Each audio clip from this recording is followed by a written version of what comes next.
ba, Kateam Messi, dito sa part na to ay grabe po yung tawa ko.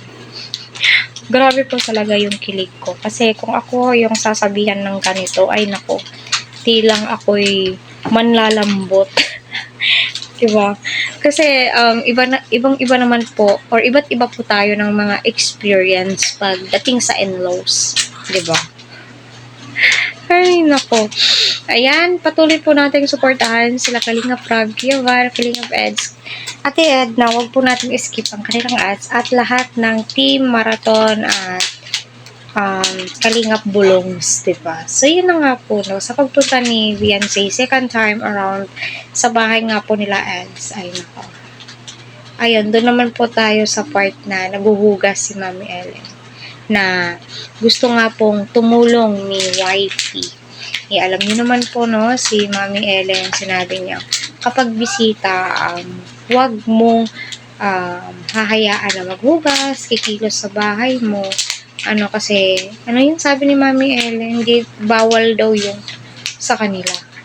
So, sadyang, very welcome lang po talaga si Beyonce sa bahay nila Eds, diba?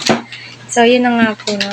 Balisa si Beyonce. Alam mo si Beyonce, siya yung tipo ng babae na magigets niya agad yung mga bagay na ay, kailangan kong tumulong ng ganito, ganyan, kasi nakakahiya naman. Diba? Yung feeling niya, bahay niya na rin, no? Diba? So, sabi naman ni Eds na why not, na, ay naku, mag-upo ka na lang dyan. Hayaan mo na lang ganito. Sinabi nga po ni Beyonce na hindi ka kasi naghugas ng pinggan.